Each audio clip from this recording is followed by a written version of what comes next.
Pagi teman-teman semuanya. Pakan maggot bikin repot ya. Jadi mungkin saya belum tercukup ilmu yang tahu tentang pakan maggot. Saya tadinya janji langsung budidaya maggot. Nah, ternyata hal yang saya rasakan itu ini panen pertama ya untuk maggot. Agak sedikit repot ya teman-teman. Barangkali di sini teman-teman ada yang tahu ilmu ataupun cara untuk memisahkan antara maggot yang udah kering seperti ini dengan maggot yang masih hidup dan produktif. Coba tulis di kolom komentar. Karena di sini saya masih pemula sekali ya. Saya juga masih baru. Ini panen pertama saya. Yang saya rasakan untuk saat ini itu agak sedikit repot ya. Kenapa? Karena saya harus milihin ini yang item-itemnya buat kita jadikan alat lagi itu satu persatu ya teman-teman. Sangat merepotkan sekali ya. Nah, kalau ininya emang yang kayak gininya tuh bisa buat pakan ternak langsung ya. Nah, bisa buat pakan ternak langsung. Cuma yang jadi masalahnya, yang jadi bikin repotnya itu ketika kita milih ulat yang udah kering ya, yang udah nggak hidup ya, yang seperti ini ya. Namanya juga saya nggak tahu ini namanya apa. Nah, kita milih satu-satu ulat yang jenger, yang gini, yang nggak hidup ke sana ya, untuk kita jadikan indukan ataupun dijadikan lalat. Nah, ini tuh agak sedikit repot ya. Satu persatu kita pilih seperti ini. Jadi itu ya yang menurut saya repot kalau kita mau kasih pakan ayam ternak kita menggunakan maggot ya. Kecuali kalau teman-teman maksain yang kayak gini juga dikasih makan kepada ayam ya. Tapi kayaknya ya, karena ini itu bahannya itu teksturnya kasar dan kesat, takutnya ntar si pencernaan ayamnya itu takut terganggu ya. Jadi kita nggak maksain untuk ngasih pakan ayam ternak saya, ayam ternak kami dengan maggot yang udah kering kayak gini ya. Jadi mending baik kita sortir aja, kita pisahkan aja tuh. Ini tuh udah kering ya teman-teman, udah nggak hidup ya tuh.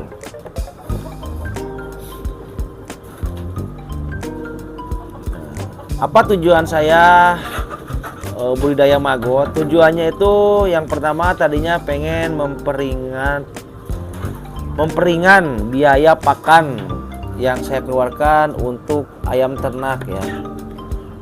Itu yang pertama. Yang kedua, pengen membuat protein dari unsur hewani yang terkandung dalam maggot ini. Itu tujuan saya ya. Cuma balik lagi kepada yang tadi, di sini memang kalau soal biaya itu memang sedikit ekonomis ya budidaya maggot seperti ini. Jadi kita dapatkan protein tinggi hewani dengan biaya yang ekonomis. Kenapa? Karena maggot ini kita cuma ngasih makannya itu dari sampah-sampah organik ya. Cuma di balik ekonomis ada hal yang harus diperhatikan ya. Yaitu diantaranya ya kita harus rajin dan harus sanggup untuk memilih dan memilah si maggot-maggot ini yang layak kita kasih kepada ayam kita ya, biar nggak terjadi apa-apa. Dan saya juga di sini mengaplikasikan maggot ini untuk mengurangi amonia ya, nggak tahu apa bahasanya amonia. Jadi kita simpan maggot ini di bawah kandang ayam ya.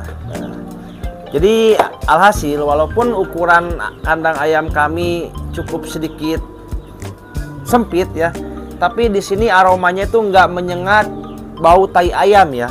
Ya, Man, seperti itu, Man. Tuh, jadi nggak bau tai ayam ya. Mungkin tai ayamnya udah terisap oleh si maggot-maggot yang udah kita buat di bawah kolong kandang ayam seperti ini ya, teman-teman.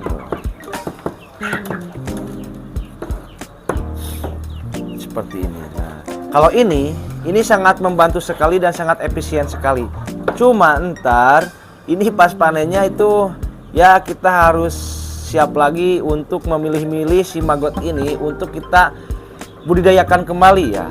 Karena kalau kita nggak dipilih indukannya atau apa tuh namanya ya, kurkupa, saya juga belum tahu, itu kita nggak bakal ada sirkulasi untuk maggotnya di dalam kandang kita ya. Jadi kita harus pilih lagi ntar si maggotnya pasca kalau udah dewasa seperti ini ya, biar ntar kita nggak terputus ya. Jadi selalu ada siklus ya untuk maggotnya tersebutnya. Jadi seperti itu teman-teman. Mungkin seperti itu teman-teman. Kalaupun teman-teman ada masukan yang lebih efisien, cara memilih maggot ataupun cara ngasih pakan ternak, silakan tulis aja di kolom komentar. Saya tuh haus ilmu ya. Saya haus ilmu karena saya buka peternakan ini asli, basic saya bukan dari peternakan. Basic saya dari tadinya tuh nyupir mobil truk ya. Tapi dengan tabungan yang cukup ya, selama saya nyupir, saya memberanikan diri buat buka peternakan ayam kampung seperti ini ya. Jadi buat teman-teman yang lebih senior, yang lebih tahu tentang peternakan ayam khususnya, bisa kasih masukannya di kolom komentar ya. Minta kasih masukannya di kolom komentar. Biar saya itu melakukan hal-hal ini, itu hal-hal tentang peternakan ayam ini, itu tidak terlalu banyak membuang energi dan membuang waktu, apalagi membuang uang ya. Tapi baik lagi kepada pemikiran saya. Jadi di sini saya tuh alhamdulillah udah ikhlas, udah menerima, udah hepan ya dengan kegiatan ini. Kalaupun memang nggak terlalu menguntungkan, tapi saya melakukannya itu dengan happy ya. Karena itu saya sering suka kalau ngasih pakan kepada ayam dan ayamnya itu semangat makannya tuh ada kepuasan tersendiri ya dalam hati saya ya. Mungkin seperti itu ya teman-teman. Itu mungkin yang membuat sampai saat ini saya masih semangat menggeluti peternakan ayam ini ya. Walaupun saya masih pemula, tapi saya tetap semangat ya. Tetap semangat dengan ilmu seadanya ya. Nah, seperti itu teman-teman. Nah, untuk indukan, alhamdulillah untuk saat ini indukannya pada sehat. Ini juga ada yang ada bertelur. Ini udah 2 indukan yang udah bertelur. Ini juga 1 udah lagi mau mengerami ya. Nah, kalau ini masih muda-muda, jadi belum pada beger ya, belum pada beger. Yang ini juga sama, ini baru ada 2 butir ya teman-teman, belum pada beger. Mungkin untuk 2 hari ke belakang kita baru mendapatkan beberapa butir ya. Ntar kita akan kumpulkan, kalau udah banyak sekitaran 20-30 butir kita akan tetaskan di mesin tetas ya. Oke teman-teman, mungkin seperti itu pengalaman kami di peternak pemula ini, di HCB Farm ini. Mudah-mudahan ada teman-teman yang lebih senior bisa membantu ataupun ngasih masukan, tulis saja di kolom komentar ya.